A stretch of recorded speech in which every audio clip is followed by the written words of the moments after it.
It snowed all weekend. So as you look around, you'll see our inspiration today, painting snow. And snow is the easiest thing to paint that there is. I'm Colette Pitcher. Join me today as we take over snow. When we paint in transparent watercolor, we use the white of the paper as the white. So look at here, we've got all our snow painted. Well, of course I'm kidding. What we paint mostly are shadows. I'm going to paint a background here. I've got a sketchbook and it's got watercolor paper in it. And I'm going to wet an area. I can paint over the whole spread, and that might be fun to do. We'll make it go across 2 pages. So I'm wetting the paper, and then I have diluted, that means a whole lot of water, in some ultramarine blue and some burnt sienna, and that's what this is right here with a lot of water. And I'm just going to test it here to see if I've got the right mixture. Okay, it's a little brown, so I'm going to add a little more blue to it. It can be whatever color you want. But what I'm painting is the distance, and I'm going to paint it in the wet. It's kind of out of control, so don't be scared. That's the way we want it. I'm going to make it look like trees and the snow. So I'm going to leave some space between them. See, that one's a little browner. By mixing the blue and the brown, burnt sienna and ultramarine blue, it separates out and makes it a more interesting color than if I just got something like Payne's Gray out of a tube. Now, before I go on, I'm going to just dip my hand in some water and splash some back there so it looks like maybe snow. Okay.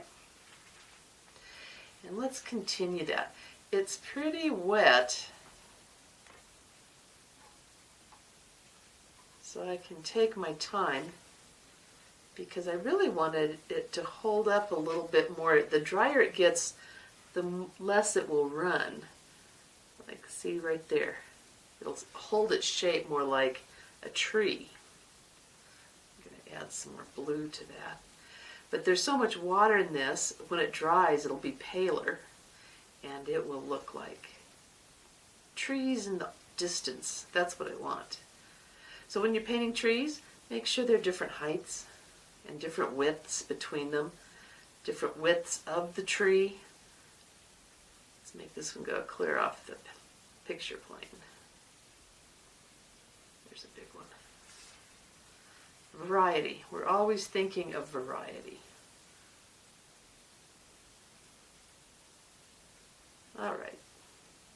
That's enough. Now let's splash a little water on there. And if it's just right, it'll hold those little dots. And we're hoping that looks like snow.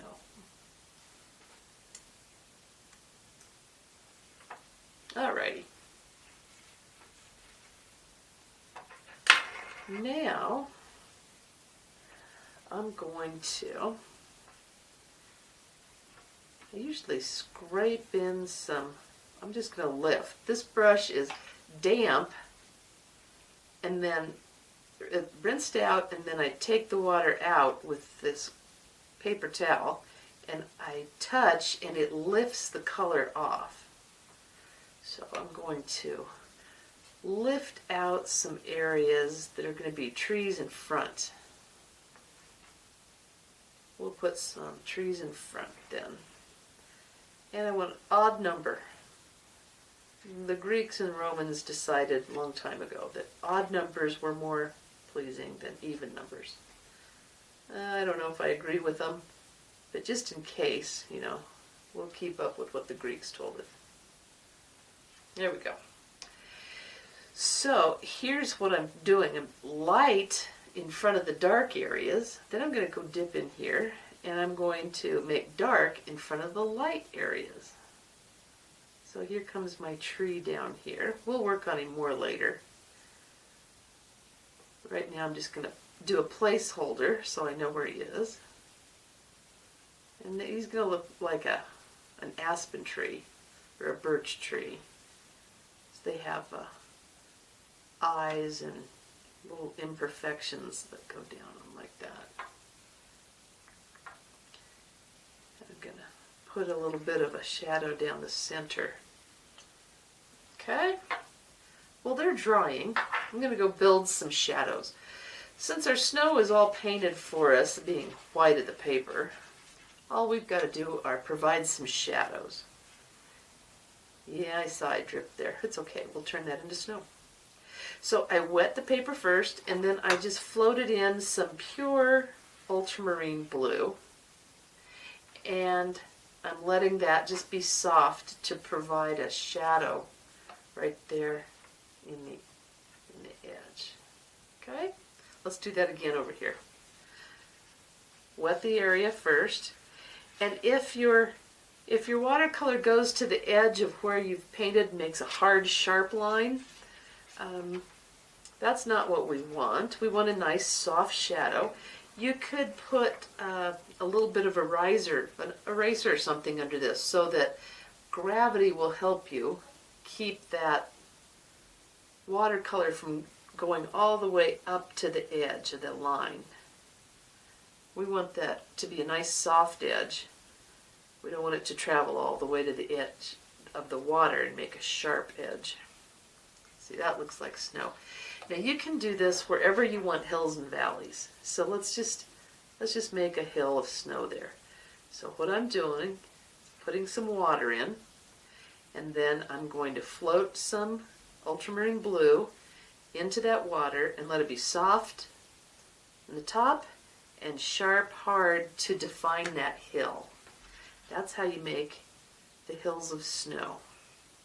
You can make as many of those as your heart feels happy with. I'm going to make a little hole around the tree like he's poking through the snow. There we go. Maybe I'll make another hill coming off here.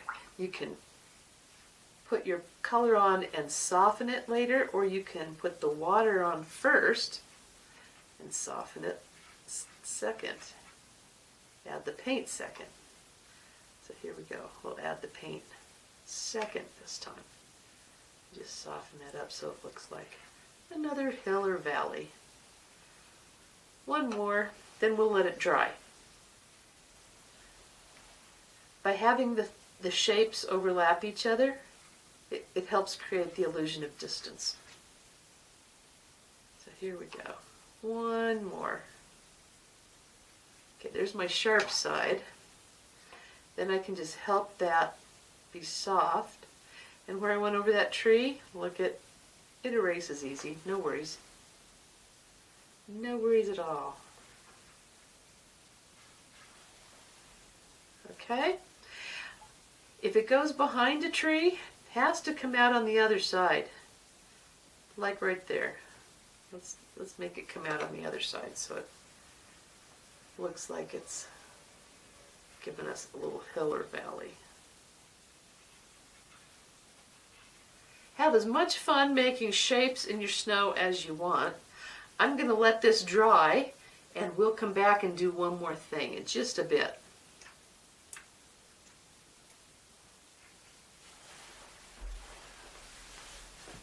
My painting is dry now, so we can do some detail work. First, I thought you might be interested in knowing what I was using. The sketchbook that I'm using is Watercolor Pages.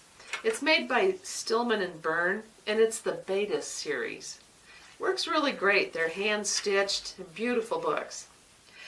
My watercolor paints are made by Golden. They're QOR, or Core as they're pronounced.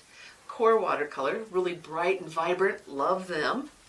And I have squirted the tubes of paint into a portable palette, which is a nifty little travel palette. I'm using a round brush. This particular one is a number 6 Da Vinci Maestro. It is Kolinsky Sable. And I have a few other little things around that I can play with.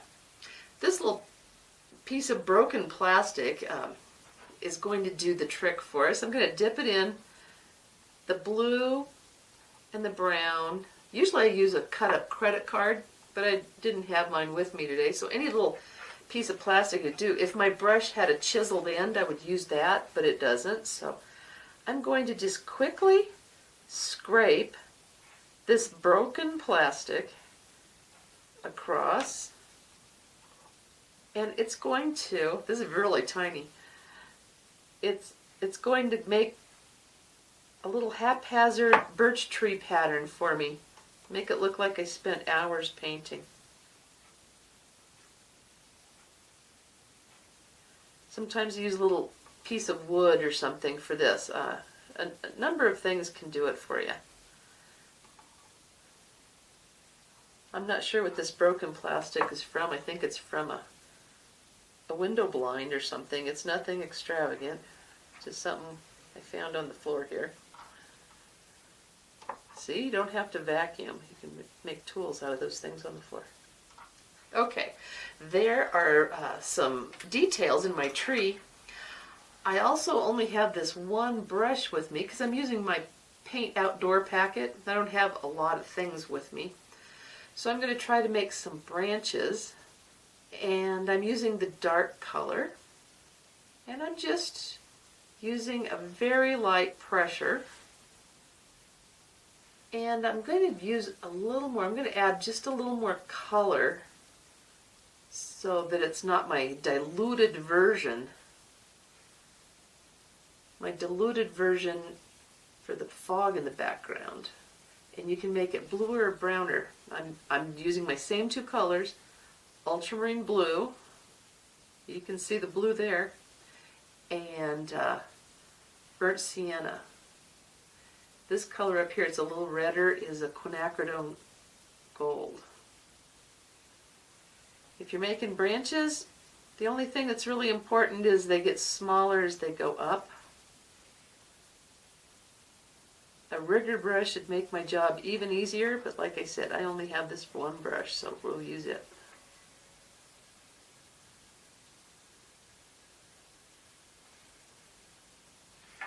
And you could add just a little bit more darks here and there. Don't make things regular.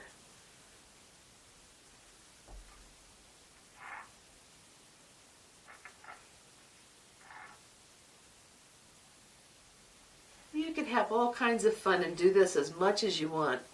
Right now I'm going to finish it off. You get the idea. I'm going to finish it off with some bluish gray, and I've got this quite liquid, and I'm just going to tap with my finger and make it look like snow is falling. Just like it did all night to make that beautiful snow I showed you at the beginning. And there we go. It's a great day to paint snow. Come back and join me again.